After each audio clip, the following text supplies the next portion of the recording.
Assalamualaikum warahmatullahi wabarakatuh. Selamat datang para sahabat Suluk Suwung. Selamat datang di dialog kita yang ke-36 bersama sahabat perjalanan saya, Bang Pardamian Harahap, dan saya sendiri, Denny Turner. Suluk Suwung adalah perjalanan reflektif individu untuk mengatasi ilusi akan pemisahan, ilusi identifikasi dengan realitas yang terbatas. Seperti biasa, kami melakukan dialog live secara mengalir dengan tema pokok puisi sakral dari berbagai tradisi. Dalam kesempatan kali ini, insya Allah kami berdua akan merenungkan haiku dari Yosa Buson. Perkenankan saya untuk membacakan haiku ini, kemudian saya akan memulai dengan apa yang saya rasakan untuk kemudian ditanggapi oleh Bang Dami.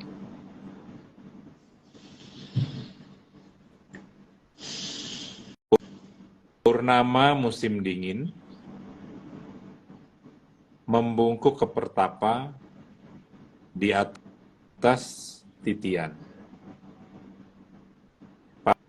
Para sahabat semua, seperti haiku pada umumnya, ini ada dua kejadian yang ditabrakkan untuk bisa mencapai enlightenment. Tidak untuk kita maknai sebagai purnama yang membungkuk ke pertapa, gitu ya. Kalau yang saya hayati, Bang Dame, ini ada dua nih yang mau saya renungkan. Pertama adalah purnama musim dingin. Ini di sini purnama musim dingin ini saya rasakan sebagai pure awareness, sebagai pure consciousness. Kita bisa bayangkan ya, bulan purnama di tengah musim dingin, nggak ada awan, nggak ada apa-apa, jadi betul-betul hanya purnamanya saja yang tersingkap.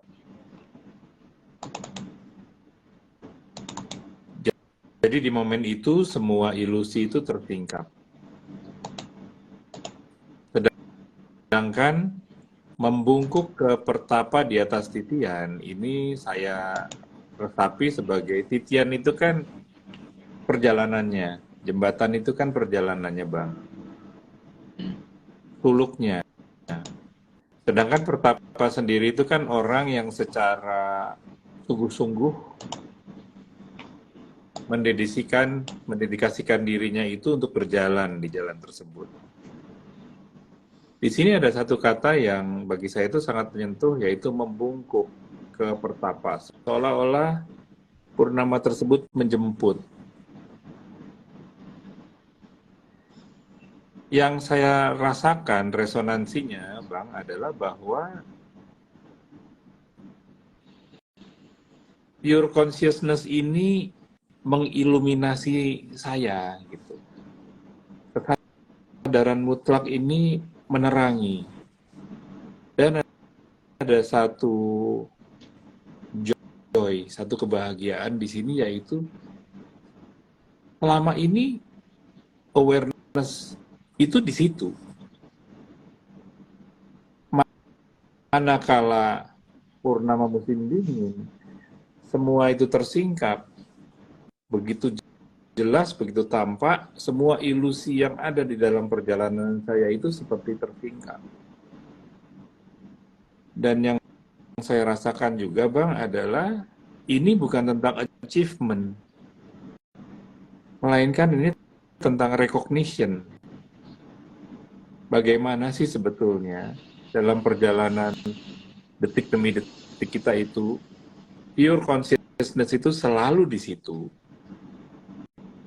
Sayanya aja yang tidak melihat. Karena begitu banyaknya ilusi. Manakala pure consciousness itu menjemput saya, Bang, suwungnya itu tercapai, dan kondisi suwung ini sebetulnya setiap momen. Hanya saja sayanya yang luput untuk bisa terus dalam kondisi ini dari waktu ke waktu.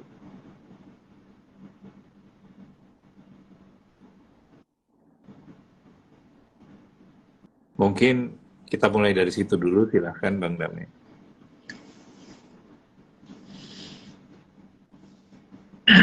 Bismillahirrahmanirrahim. Dengan nama Allah yang Maha Pengasih dan Maha Penyayang. Assalamualaikum warahmatullahi wabarakatuh. Waalaikumsalam. Sahabat-sahabat Suluk Suwung, ya, dialog Suwung yang dirahmati Allah, yang hadir pada malam hari ini. Saya bersama sahabat saya Mas Denny. Kebiasaan kami itu bincang-bincang kalau lagi ngopi gitu di kafe, ngobrol-ngobrol. Kadang-kadang dalam obrolan-obrolan itu ngolor ngidul, kita berdua itu takjub sendiri gitu atas pembicaraan yang nggak tahu dari mana sumbernya. Awalnya dari perbincangan rasional, dialektika pikiran, tiba-tiba saling menyimak satu sama lain, tiba-tiba kita kagum sendiri pada apa yang hadir gitu. Bukan kagum sama Dame sama Denny Turnernya, bukan. Bukan itu. Tapi kekaguman pada sinkronisiti, inspirasi yang muncul gitu. Nah, pada waktu itu muncul sahabat-sahabat, apa kadang suka disebut glimpse gitu ya. Glimpse. Atau satori, kalau yang satori itu sudah ledakannya, ledakan spiritual kalau di Zen. Di Islam suka disebut hidayah gitu, atau Lailatul Qadar, atau 1000 bulan gitu ya. Jadi memang cahaya itu Mas, cahaya itu memang jadi kata atau simbol yang sudah dari dulu itu dipakai gitu untuk menunjukkan seseorang itu mengalami pencerahan gitu. Jadi dari situ gitu. Jadi purnama yang kita saksikan secara kosmologi, purnama ya bukan bulan sabit gitu ya, itu purnama, bulannya itu penuh gitu. Ini rupanya dijadikan satu ungkapan ya. Haiku ini ungkapan dari Yusuf Buson ya, untuk menggambarkan pengalamannya gitu. Nah, sama seperti saya dan sahabat saya Mas Denny itu, kalau saya biasanya saya catat dalam bentuk jurnal gitu. Saya belum mahir kalau untuk, malah belum pernah boleh dibilang mengikat inspirasi dalam 3 baris gitu. Baik teman-teman. Suara saya masih jelas Mas Denny? Agak terputus Bang, boleh tolong diulang sedikit? Ya, catering tadi ya. Jadi sahabat-sahabat sekalian, saya biasanya mengikat inspirasi itu melalui jurnal gitu, journaling atau mengurai dalam paragraf gitu. Kalau haiku ini kan 3 baris. Kebayang nggak kalau Al-Quran ya, Al-Quran misalnya malah huruf Mas Denny ya, alif, lam, mim gitu kan misalnya, alif, lam, ro gitu, yasin gitu. Nah, bagi mereka yang mengikat makna itu, dia ketika membaca ulang itu dia kembali ke situ. Dia bisa menyaksikan kembali realitas itu. Jadi purnama itu adalah pengalaman pencerahan gitu. Pengalaman pencerahan, pengalaman seseorang itu bisa melihat clear problemnya selama ini, kebingungannya, kegalauannya gitu. Musim dingin, nah kalau saya melihat musim dingin itu, ya musim dingin itu kan bisa dikatakan momen orang juga gak ngapa-ngapain ya Mas Denny ya. Ya, gak ngapa-ngapain, istirahat. Ya, ini kan yang menulis ini orang Jepang ya Mas Denny ya. Orang Jepang gitu ya.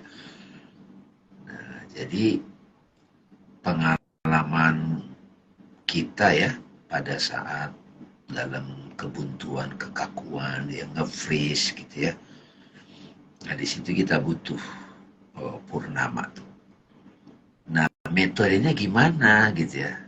Bagaimana metodenya untuk bisa dapat purnama itu, iluminasi itu ya, pancaran itu, inspirasi itu membungkuk ke pertapa itu ya, ke pertapa ini kalau tidak salah pertapa ini seseorang orang suci lah ya Mas Denny ya, seorang guru yang sudah jadi Brahmin gitu, sudah jadi yogi ya, sudah tidak punya kehendak-kehendak duniawi tapi dia masih hadir di semesta ini. Jadi caranya itu ya kamu berkhidmat pada seorang guru pertapa. Nah, guru di sini kembali lagi, guru adalah cahaya yang masuk dalam kegelapan. Seseorang pertapa itu ya orang yang sudah cahaya itu, ya sudah bercahaya. Membungkuklah, merendahlah pada cahaya itu. Ya, nah malah di baris ketiga ini cobaan nih Mas. Dalam proses menjalannya itu, dia jalannya itu ya seperti Siratul Mustaqim, rambut dibelah 7 gitu. Jadi pertama purnama musim dingin, pencerahan yang ini baru datang sekarang loh ini Mas. Baru datang sekarang itu. Jadi purnama ya cahaya inspirasi itu datang saat kita nge-freeze ya musim dingin, memang masanya istirahat ya. Saya tidak tahu kalau di Jepang itu Mas, musim dingin itu orang aktif atau memang masa istirahat ya. Jadi bisa juga dimaknai masa-masa reses apa ya, retreat ya. Nah, purnama di musim dingin. Nah, metode untuk dapatkan itu membungkuk ke pertapa gitu ya. Jadi kita merendah pada sumber cahaya. Kalau yang nampak itu ada cahaya sebagai purnama, itu sudah iluminasi ya. Nah, ada cahaya kita merendah di hadapan seorang pertapa ya. Membungkuk ke pertapa. Nah, prosesnya itu kalau siap-siap itu menemi di atas titian, rambut dibelah 7. Jadi meditative condition, saya suka menggunakan terminologi dari guru yang saya hormati ya. Kalau yang waktu itu saya dapat itu dari Saitusin Nasr ya Mas Denny ya. Beliau menguraikan dalam bahasa Arab itu kata nar dan nur. Nar itu neraka, api, nar, suffering, nar api ya, neraka, nar. Makanya neraka itu identik dengan suffering, derita. Tapi dari nar itu bisa lewat titian ya, titian rambut di belah 7 Siratul Mustaqim itu jadi nur, Mas Denny. Jadi kita saat dalam penderitaan itu sebetulnya di situ derita itu sekaligus sumber cahaya loh. Ya. Jadi derita itu sekaligus sumber cahaya. Terus kalau tadi juga sempat muncul inspirasinya Mas Denny ketika diuraikan Mas Denny, Ibrahim kan juga bermula dari kegelapan ya.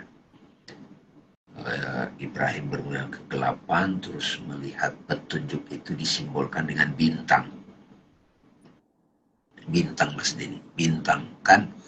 Bintang itu kalau nelayan kan untuk mengetahui kemana dia harus berlayar nyari ikan kan petunjuknya bintang. Kalau di kosmos, kalau di mikrokosmos, di diri kita saya sukanya begitu, simbol bintang itu inspirasi yang datang kepada logik Mas Denny. Jadi logik itu juga sebetulnya cahaya ya, tapi tidak sebulat purnama gitu. Nah, wah ini aku tidak mau bertuhan pada ini. ini gitu, karena masih come and go gitu. Tapi tahap awal haja Rabbi, kata Ibrahim, Nabi Ibrahim. Lalu muncullah bulan itu, bulan purnama juga nih bulan ya. Itu adalah kolbu, cahaya hati, nurani gitu. Di dalam diri kita itu purnama itu ketika kita sudah sering mendengar nurani gitu. Tapi kadang ini juga masih ditutupi oleh awan kan. Bulan ini kan suka tertutup. Dan dia juga datangnya masih periodically gitu. Akhirnya Ibrahim juga mengalami satu fase bertemu sumber cahaya itu matahari. Nah ini nih lebih dahsyat. Nah kalau matahari itu sudah bisa melihat petunjuk-petunjuk itu, tapi masih pakai form Mas Denny. Masih form gitu. Jadi semuanya dilihat Tuhan gitu. Semuanya dilihat cahaya. Lahir batin itu cahaya, itu matahari. Tapi dia masih bisa tenggelam kan. Nah disitulah langsung Ibrahim menemukan cahaya yang tidak pernah padam, yaitu ini wajah tu wajahiyah lilladzi fatoros samawati wal ard. Itu jadi bacaan di surat Iftitah kan. Aku hadapkan wajahku kepada fatoros samawati, pencipta cahaya itu gitu ya. Jadi disitulah mulai tidak ada bentuk Mas Denny. Justru dia adalah tidak bisa dideskripsikan. Nah disitulah aku hadapkan wajahku kepada zat yang mencipta. Hadapkan kepada yang mencipta. Jadi cahaya kalau di surat An-Nur itu cahaya yang tidak bisa disentuh api. Meskipun nggak disentuh api, dia bercahaya. Nurun ala nurin, ya, mishkat gitu. Jadi kemana-mana nih Mas Denny. Saya ini Bang, tadi saya tergerak pada saat Bang Dame menyebutkan titian, Sirotol Mustaqim, kemudian dari nar ke nur gitu ya. Itu dan perlambangnya adalah orang suci katakanlah, seorang guru, di mana kita masing-masing individu itu kan perjalanannya adalah bagaimana kita menjauhi nar dan mendekati nur gitu kan. Kalau di dalam tasawuf itu kan bagaimana kita itu tahalli, terus tajalli gitu ya Bang.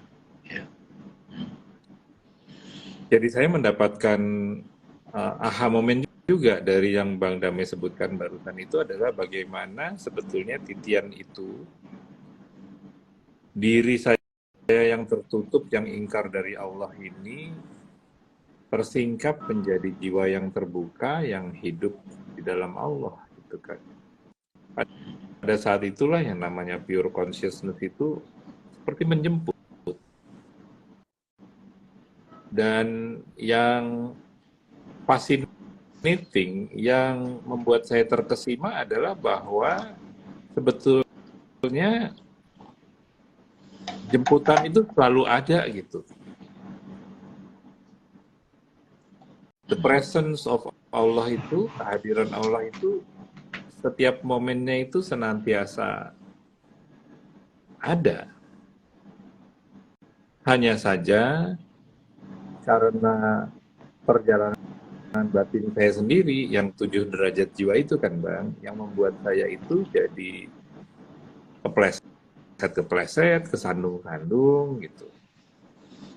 Bagaimana dari diri memaksa, lanjut menjadi diri yang penuh penyesalan, lanjut menjadi bijak, jadi jiwa yang tenang, jiwa yang ridho, jiwa yang diridhoi, lalu menjadi jiwa yang sempurna. Kembali lagi dari yang Bang Dame sebutkan tadi itu, sebetulnya tujuh-tujuhnya itu senantiasa ada di kita.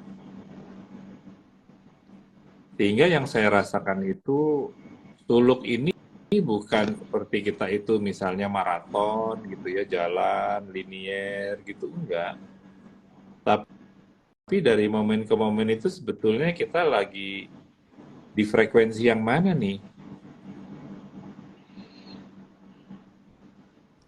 Alangkah teduhnya, alangkah terangnya, alangkah bahagianya manakala kita itu frekuensinya itu adalah frekuensi yang kamilah gitu ya.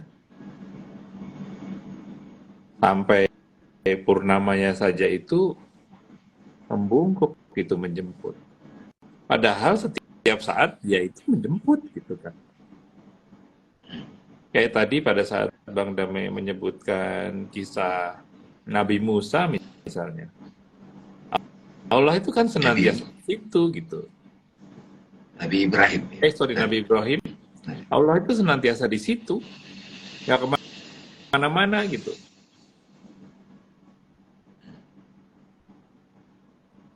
Iya. Dan ini Saya yang... boleh teh. Monggo, silakan. Ya, Mas Denny. Jadi teman-teman sekalian, tadi pembahasan kita, dialog kita mengenai nar adalah nur. Nah, sekarang kita sebut bukan lagi dari nar menuju nur. Ya. Dari nar menuju nur itu kan kayak dua itu. Sekarang kita malah bisa katakan setelah mengerti nar at the same time adalah nur. Dan itu dari, kalau dalam teks Arab kan bagus tuh Mas, nun dan ro. Ya. Nun dan ro. Cuma beda fathah sama doma aja gitu. Coba. Fathah dan doma. Nah, menariknya kalau doma itu Mas Denny, dalam bahasa itu naik gitu. Doma gitu. Kalau nar itu masih, iya kan, fathah gitu. Nar, nur gitu, bisa begitu gitu. Nah, kalau dalam konteks praktikalnya dalam kehidupan sehari-hari teman-teman, nah di sini kan yo sabak buson kan purnama musim dingin ya. Tadi kita udah kemana-mana jalan-jalan gitu ya.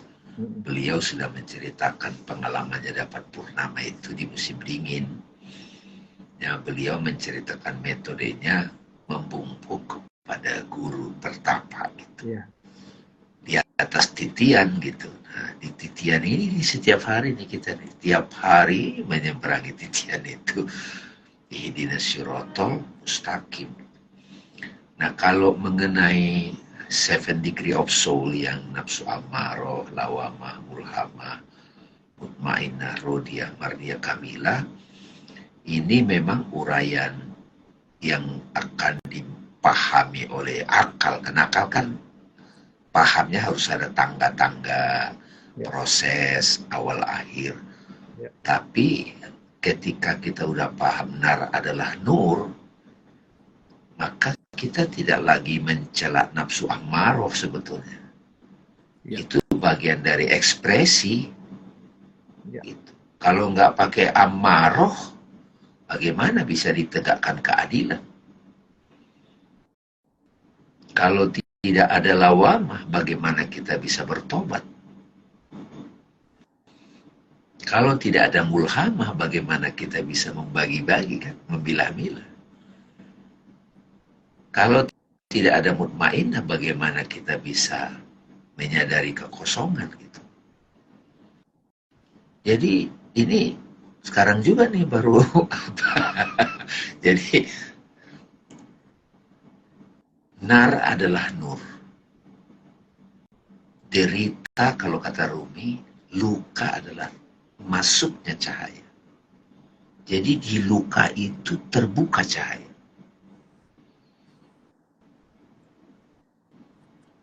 Saya jadi mikir gini Bang, barusan nangkep gitu ya. Pada saat Bang Dame bicara nar adalah nur, lalu terbersihlah yin dan yang. Kalau di dalam simbol yin itu kan di yang paling putih ada hitamnya. Di yang paling hitam itu ada putihnya, gitu kan. Ya. Ini artinya it's okay pada saat di dalam nar itu ada nurnya di situ. Dan di dalam nur itu ada nar. Dan pada saat saya diantar Bang Damai tadi untuk pemahaman bahwa ini sebetulnya bukan journey, melainkan ini adalah sebuah state. Itu saya jadi ketemu, ini sebetulnya kita itu diantar Buson untuk go beyond dualistic nature gitu Bang. Jadi non-dualism Iya, sebetulnya. betul Mas. Jadi kalau kita memahaminya konteks menuju dari nar menuju nur, itu kalau meminjam istilahnya Rupert Spira itu sebenarnya progressive path.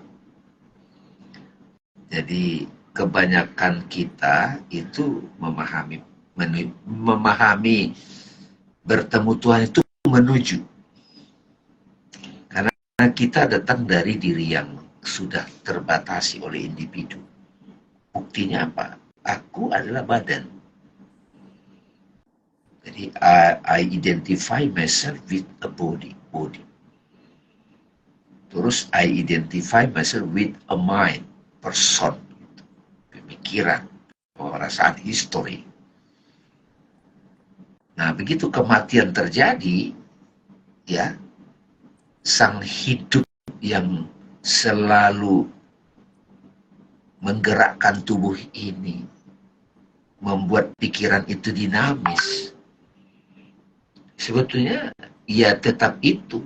Apakah kita lagi tidur, lagi mimpi, lagi kita beraktivitas waking state, bahkan kematian gitu.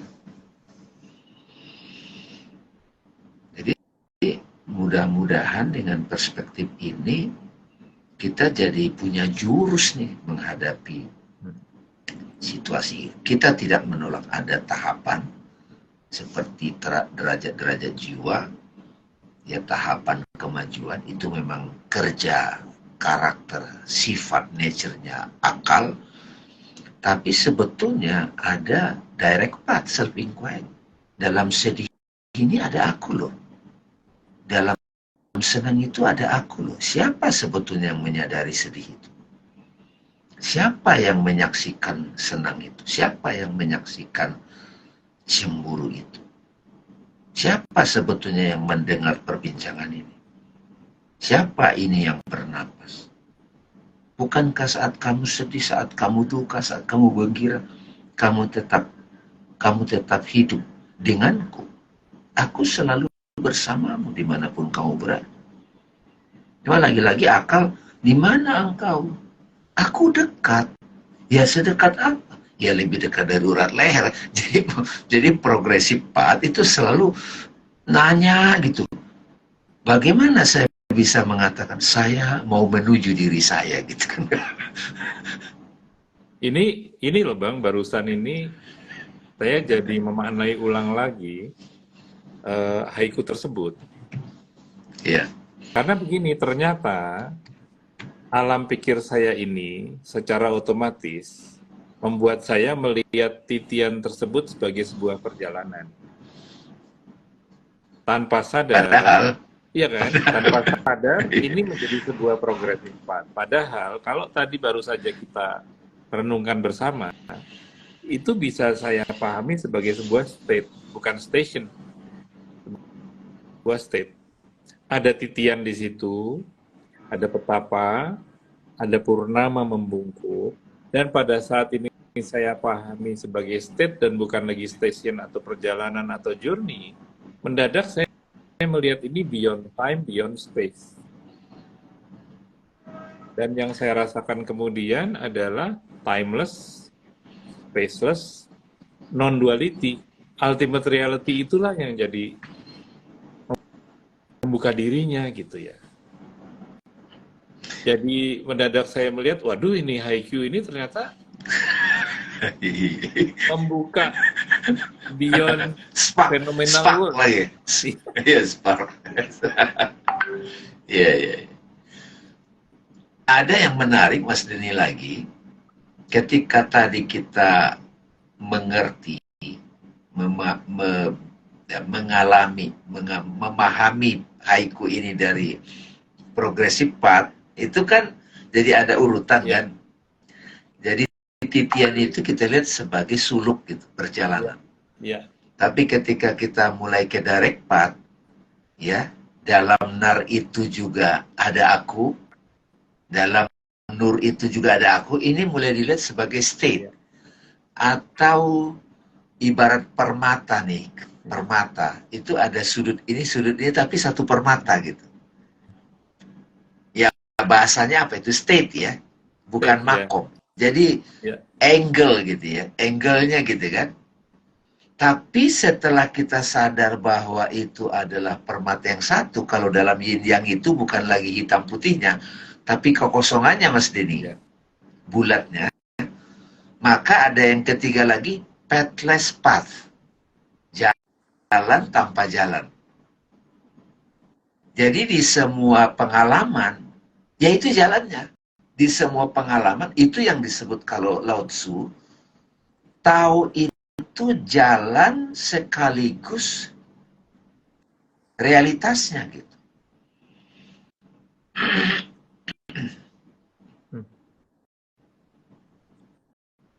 Nah, jadi bayangkan Mas Denny, kalau sudah menyadari ini, kita menjalani hidup, kita kan bisa mulai waspada ataupun menari dengan kehidupan. Bukanlah udah menari tuh, dari progresif begini, dari direct path begini.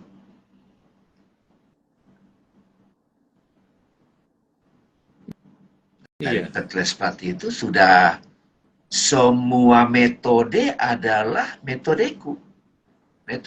Dan ini Bang, saya jadi ini ya, terhenyak gitu. Manakala Bang Dame sebutkan pathless path tadi, itu semakin memperkokoh bahwa ini bukan tentang perjalanan spiritualnya dari satu titik ke titik lain, melainkan adalah bahwa menyadari bahwa truth itu senantiasa hadir bersama kita. Pathless path. Tinggal bagaimana saya itu merecognize-nya sebetulnya. Jadi ini bukan mencari keluar gitu ya, self discovery sebetulnya. Jadi saya mendapatkan pemahaman baru lagi nih dari haiku ini, bahwa ini adalah sebetulnya self discovery aja. Itu di situ udah dari kapan gitu.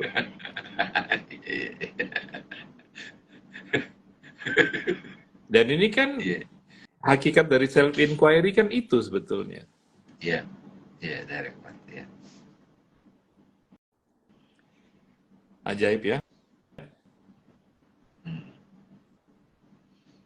Bagaimana sebuah penggambaran visual ini kan, Buson ini memang seorang seniman pelukis gitu ya. Jadi cara beliau menghantarkan haikunya pun itu kita bisa betul-betul membayangkan secara sangat gamblang begitu. Tapi dari gambaran visual yang demikian gamblang itu tiba-tiba kayak dihilangkan lagi.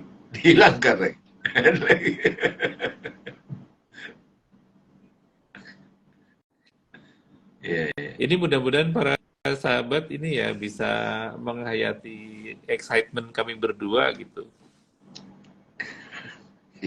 Karena berguru dari Buson yang sudah mungkin 200-300 tahun lalu dengan cara yang luar biasa langsung. Saya mau ngajak lagi melihat begini Mas Denny, teman-teman ya yang mendengarkan ini. Setiap kita dialog suwung ya Mas Denny ya. Jadi saya sama Mas Denny itu kadang-kadang sebetulnya terheran-heran juga. Maksudnya itu memang dialog suwung teman-teman, dialog ya. Jadi kita memang mempersiapkan puisi pendek ya ataupun haiku. Kita membuka diri pada inspirasi yang akan hadir, teman-teman juga di sini mengikuti, lalu tiba-tiba datanglah inspirasi. Nah, setelah teman-teman juga ikut menghayati di sini, mendengarkan, menyimak, dan mendapatkan ilham, hikmah, inspirasi sesuai dengan kadar masing-masing. Lalu kita balik lagi kepada irama kehidupan kan, progressive path, gitu lah kira-kira. Mas Denny dengan konsultan ini, sahabat saya ini konsultan ini, jadi sangat sibuk. Saya juga dengan coaching di mana-mana. Tapi terus terang teman-teman, mempraktekkan ini dalam kehidupan kita yang dikenal orang, identitas kita, peran-peran sosial kita, itu mengasihkan. Dalam relationship, dalam pekerjaan, dalam rutinitas sehari-hari gitu. Misalnya dari nar nur. Nar adalah nur. Memang ada tahapan, dan memang ada progresif. Tapi dalam progresif itu dia selalu hadir kan. Bahkan kalau kita mau lebih berani, teman-teman, emang setelah badan ini berakhir, aku nggak ada, dia masih ada loh. Sebelum tubuh ini ada, udara sudah ada kan.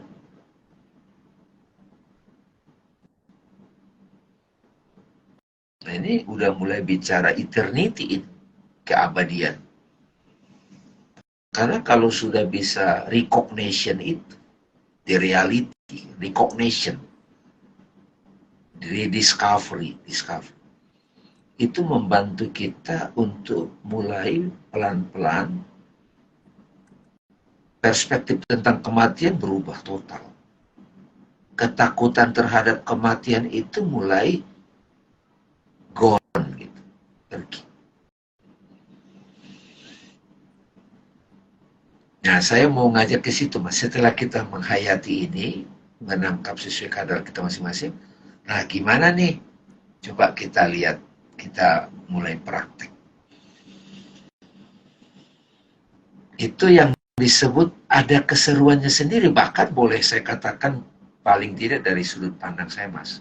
Hidup itu baru berasa beneran hidup kalau sudah dari sudut pandang ini. Selama ini kita itu ini robot. Kalau kita tidak belajar mati, kita tidak pernah tahu hidup yang sejati. Yang susah itu, Mas, belajar mati. Karena, nah, padahal tiap malam kita mengalami mati, Mas Denny. Kan kalau kita tidur, kita mematikan perhatian kita kepada realitas di luar rumah. Masuk kamar, begitu masuk kamar, masuk selimut misalnya. Terus kita hanya perhatiannya pada badan. Setelah kita menutup mata, mulai kita masuk ke realitas batin yang lebih halus, subtle. Terus pendengaran mulai mati, penglihatan mati. Tapi ada yang masih terus hidup, Mas. Kita masih tetap bernapas.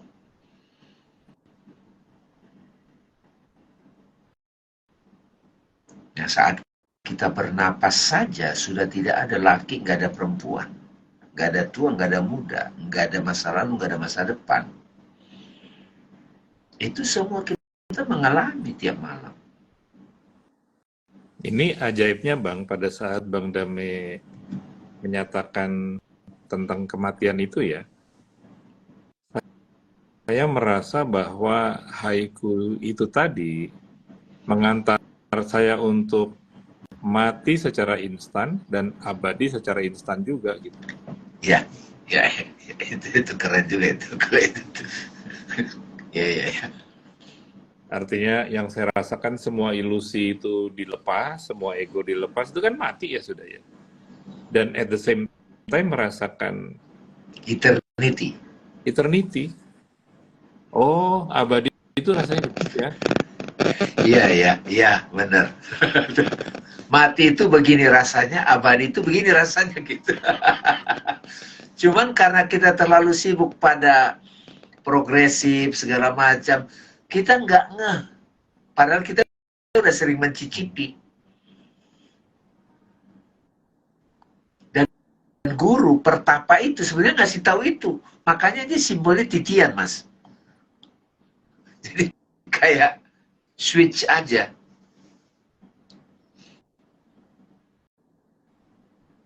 Karena dalam tradisi apapun kan kita itu belajar untuk berjumpa dengan realita dan melepas ilusi gitu kan. Realita itulah abadi, semua selain itu ya. Ketika Mas Denny sahabat-sahabat menyebut reality, itu maksudnya bukan ini ya, realitinya. Bukan.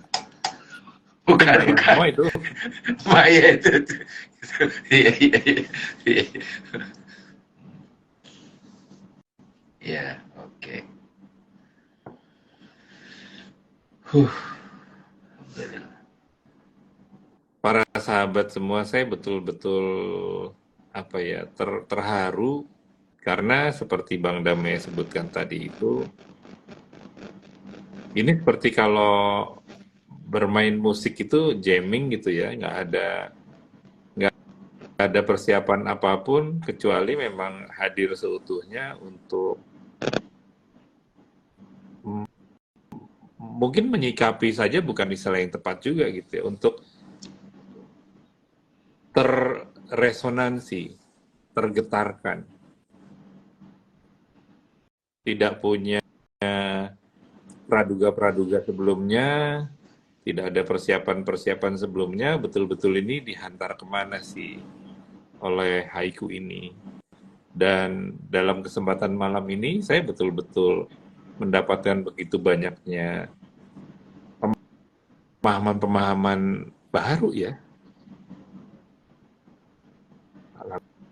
Alhamdulillah, Bang.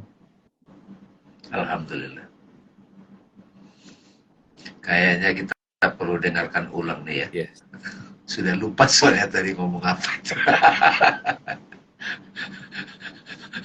Iya kan? Untung ada teknologi yang merekam ulang ya. Merekam ini. Jadi Bang Damai kalau berkenan, saya mohon untuk Bang Damai bisa memberikan ulasan penutup, Bang, untuk kesempatan malam ini. Ya, sahabat-sahabat sekalian yang selalu ikut dalam dialog suwung ini, kita memang di sini berdialog. Dan saya sama Mas Denny itu suka dialog begini. Tapi kita tidak hanya melibatkan logik gitu, tapi lebih kepada saling respect, mendengarkan apa yang sahabat saya Mas Denny rasakan, lihat gitu. Kadang-kadang ngawur, kadang-kadang ngawur. Itu saya juga sering banget ngalah ngawur. Terus masuk akal gitu. Tiba-tiba kita berdua itu menyaksikan purnama di musim dingin. Purnama itu cahaya yang menyejukkan. Ya. Purnamanya itu adalah pengalaman kita melihat segala sesuatu itu clear, teman-teman. Dan attitude-nya adalah membungkuk ke pertapa. Kita merendah kepada sosok yang sudah seperti itu, sudah jadi cahaya. Itulah pertapa. Seorang yogi, seorang guru, seorang yang sudah kosong. Jadi dialog suwung ini nggak terjadi kalau kita tidak membungkuk, teman-teman. Dan dialektika kita itu, kita sadar betul kita sering tersesat, sering ngawur, makanya digambarkan di atas titian. Tapi karena atas kasih sayang Allah, bisa melewati titian itu karena kasih sayang Allah, dengan perspektif derita itu, nar itu adalah nur. Ya, jadi sahabat-sahabat yang sedang mengalami katakanlah derita, pikiran kusut, itu juga sumber cahaya. Ya, meminjam istilah Rumi, luka adalah pintu masuknya cahaya. Makasih teman-teman, alhamdulillah. Ya, insya Allah kita berjumpa lagi di dialog Zoom berikutnya. Mohon maaf lahir batin. Assalamualaikum warahmatullahi wabarakatuh. Waalaikumsalam warahmatullahi